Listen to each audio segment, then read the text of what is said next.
Hi guys, and welcome to my channel, Changing Phases Tarot. I'm so happy to have you here today. Now today's reading is the mid-monthly reading for all of the signs for the month of March 2022. The mid-monthly, I will be doing the 2-3 card spreads, right? So looking at love and relationship and career and finance, okay? For the reading, I'm using the Sun and Moon Tarot deck by Vanessa Decort and Wheel of the Year Tarot by Los Scarabeo. Just a reminder, these are general readings. The messages may or may not resonate. I'd also encourage you to watch not just your sun sign, but also your moon and rising, okay? Also, if you are new today, welcome. I hope that you enjoy the video. If you do, I would ask that you please give it a like and think about maybe subscribing to the channel. For those of you who have been with me, I'm happy to have you here today and hope that you continue to enjoy the readings. And if you would like more frequent content, I do the short readings over on TikTok. You can find me there at Changing Phases Tarot. All right, I will stop for now and we'll see each of the signs in a second for the reading. Hi Sagittarius, hope you're doing well. I'm here to get into your reading. I have been shuffling off camera, meditating on your sign, but I will give the deck a few more shuffles. So we're starting off with the career and finance portion of the reading. So what does Sagittarius need to know? Career and finance, mid-month March. Messages for Sagittarius. Career and finance, mid-month March. Okay, one last shuffle.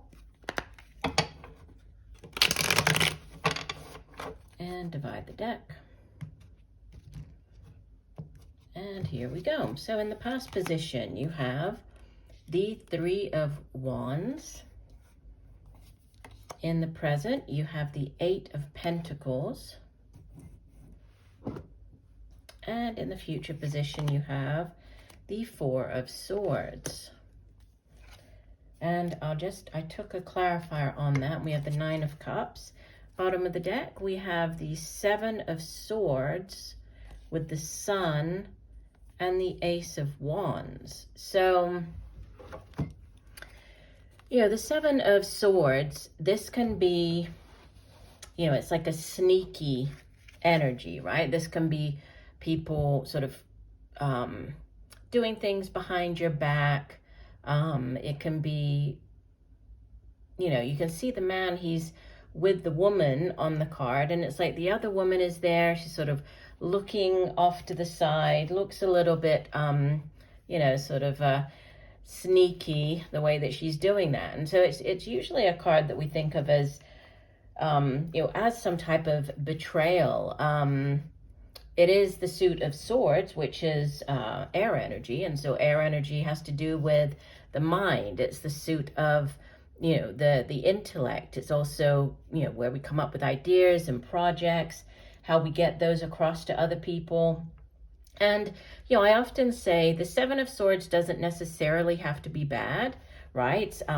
For example, if you are going out for a job and you're applying online, you're doing all of these things sort of behind the scenes. It's not necessarily negative or that you're trying to be deceitful, but you are keeping things under wraps. You're keeping things to yourself. Now, in this particular deck is interesting because, the card is called the Dangerous Enchantress, right? And we're talking about the woman right there. And, it has to do with deception, betrayal, secrecy, and shady undertakings. So, you might, it might be over the next couple of weeks, it might be a good idea to, to pay attention, to be a little bit on guard. But with these other cards, that are below the 7 of Swords, the Sun, which is like the most positive card in the entire deck, associated with the sign of Leo, but it's good health, vitality, right? And then we have the Ace of Wands, more fire energy, right? But it's new beginnings, it's success.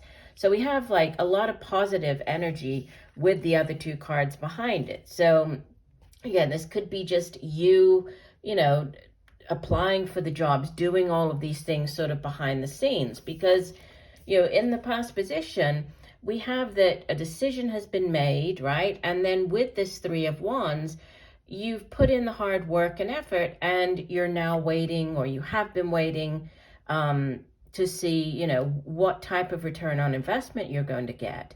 It's interesting because in this deck, the Three of Wands, it always reminds me of like more like the Nine of Cups, which you actually have as the clarifier, right? The Nine of Cups is the minor arcana version of the star card, right? The wish upon a star.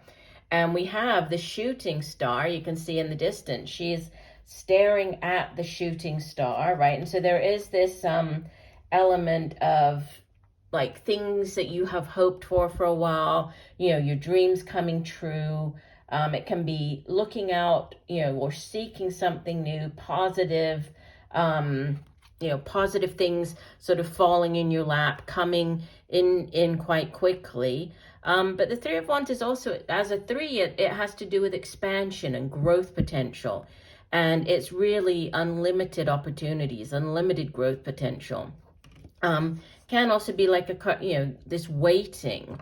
So you might have been waiting to, you know, you've made the decision to go in one direction. It could be to do with, you know, the work that you're doing. So you could be you could have already made this decision to leave, to apply for other jobs, to head in a different direction. And this might have involved, or it might, you know, in the present involve doing some additional training, going back to school, back to university, getting some, you know, getting certified, doing some type of certification program. The Eight of Pentacles, it's the apprentice card. And so it's the, you know, putting in the hard work and effort and time, working very hard, being very, very diligent. And earth energy, it's, you know, it deals with the tangible things here in the material realm. So it's the, you know, the work that we do, the money that we earn, our home, our family, material possessions. This can be also, you know, you're just working a lot. So you might be just working hard towards something, right? Towards this new job, or, you know, putting in or applying for all of these jobs. So you've just been putting in the time and effort into applying for jobs, or, you know, to getting the additional training that you need to begin in a new career or head in a new direction. And then the outbound energy, the Four of Swords well, you know, the clarifier, not crossroad, clarifier, the Nine of Cups or chalices. The Four of Swords, it can have to do with, you know, retreat. It can be recovery, healing, you know, retreating, taking time out to heal. So whether this is healing mentally, physically, emotionally, right? Think about the Three of Swords, the card that comes immediately before this.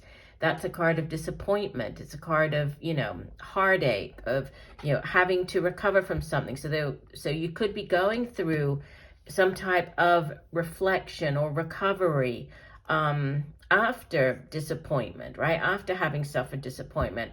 And there's definitely, you know, there are good things coming in. The clarifier, the Nine of Cups, this is the, like I was saying over here, it's the minor arcana version of the star card. So it's wishes coming true, fulfillment. And you can see there's a ladybird here. So it's like this, might be getting sort of these symbols, signs, synchronicities coming in, right? Ladybirds, they symbolize good luck. And, you know, this is like a gathering, kind of reminds me of like the Three of Cups, where you're celebrating. So this could be celebrating, you know, the job. We did have the Ace of Wands over here, this new job coming in, the new business venture, creative project or endeavor. And it's, you know, there's a great deal of success and, again, going back to the Three of Wands, growth potential. So I'm getting that this Seven of Swords, even though it does carry that cautionary message, right? I do feel that it's more you just wanting to keep things to yourself over the next week or so until you can actually tell everybody about it and have this celebration. So you're just kind of keeping a low profile, staying with this Four of Swords, sort of retreating, keeping things to yourself until it's the right time to let everybody know about this new opportunity or this new direction that you're heading in. So it looks positive. Let's keep going then. So Sagittarius, we're going to move on to your love and relationship reading, okay? So love and relationship for the last half of March. What does Sagittarius need to know? Messages for Sagittarius. Love and relationships.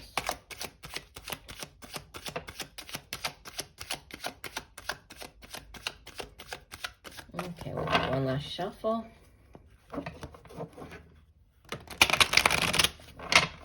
And divide the deck. And here we go. You begin in the past position with the Five of Cups, which in this deck it's called disappointment. In the present position, you have the Three of Swords. I was mentioning that up there, but Three of Swords, which in this deck is called sorrow. And then you have the Six of Wands, victory, in the outbound position. And you have the Queen of Cups as your overall energy. And we have a repeater card here with the Eight of Pentacles and then King of Pentacles. So could be dealing with, you know, a couple of court cards here. So you could be dealing with earth sign individual with this King of Pentacles. So Virgo, Taurus, Capricorn. Queen of Cups, you might be dealing with a water sign individual, Cancer, Pisces, Scorpio. You know, the Queen of Cups, out of all of the queens, she is the, you know, the most intuitive. You can see that she's sort of walking on water, or she's splashing through the water there. We see her, the reflection of the moon. So there are all these references to, you know, intuition, and with the moon showing up. The moon is also, you know, it has to do with the dream state and messages coming through at night in our dreams. So it might be a good time for you to keep a dream journal. Pay attention again to signs, synchronicities, repeating numbers, right? All of those intuitive, or those messages that you pick up intuitively, right? But she's also very emotionally available, very loving, caring, takes care of her family, her home. She's a very emotionally open and available person, right? So if this is a person, it could be, like I said, an older water sign, could be even a mother figure, mother of your children, your own mother. Obviously, in these general readings, the court cards, you know, they're not gender specific, so it could be male or female. But, you know, this very open, loving energy. The King of Pentacles is very stable energy. He is, you know, sort of King Midas. Everything he touches turns to gold. So there's a great deal of stability surrounding this King of Pentacles. If it isn't a person, right, there's just sort of emotional balance, longevity related to this relationship. And then the Eight of Pentacles sits in the middle, which is, you know, like I was saying with this Eight of Pentacles up here, in this deck it's called prudence, but it has to do with, you know, putting in the hard work and the time and the effort to see whatever it is grow, to see the relationship grow. So, you know, these two people coming together, it's like there's emotional stability, there's longevity, you know, a lot of reliable, dependable energy with this King of Pentacles. And, you know, there's this putting a lot of hard work into the relationship. So, you know, that's all very positive energy to have as the overall energy for the reading. Now, the Five of Cups, I mean, both of these cards, right, in the past position and the present, they both represent disappointment, sorrow, things not working out possibly the way that you had planned. The Five of Cups in the past position, it's, you know, there's a need to not wallow in, you know, the Three Cups here that have spilled out, the things that haven't worked out, which, you know, we see that again with the Three Swords here, which, you know, it can represent a third party situation. So, you know, having somebody else influencing or involved in your relationship, right? So third party. But with the Five of Cups, there's always the cautionary message of needing to not miss out or to pay attention to the two cups that she still has standing. So, the Two of Cups is the soulmate energy. It's the coming together with a like-minded soul connection. So, needing to leave past disappointments in the past. And then, what sits in the present is this sorrow or disappointment. So there could be a disappointment surrounding a relationship here. But, ultimately, I'm getting more from, especially these two cards coming out next to each other, that there's a need to leave past disappointments, past, sorrows, anything that hasn't worked out in either in your current relationship or that hasn't worked out in past relationships. Leave it in the past, because by doing that, you're opening yourself up to this energy of, a new, that Two of Cups coming in. So that new soulmate relationship coming in. And if you do that, that you will have victory. The Six of Wands, it's fire energy. Obviously, you're a fire sign, Sagittarius. But there's victory coming in here. It's you, standing out from the rest of the crowd. It's you celebrating some type of victory, you in the limelight. So by letting go of these past disappointment and past sorrows, right? You will open yourself up to the victory of this Six of Wands. I was just looking over, so we have earth, we have fire, we have air, right? So you actually have all of the suits here showing up in your spread, but there's a definite need to leave what hasn't worked out in the past. Don't bring that into the future, because you have victory coming in, right? And so, this negative thinking or the grief from things that haven't worked out, previous relationships, and then, the disappointment, possibly, missing out on the Two of Cups energy, which seems to be, if you haven't met this person already, this person could be coming in.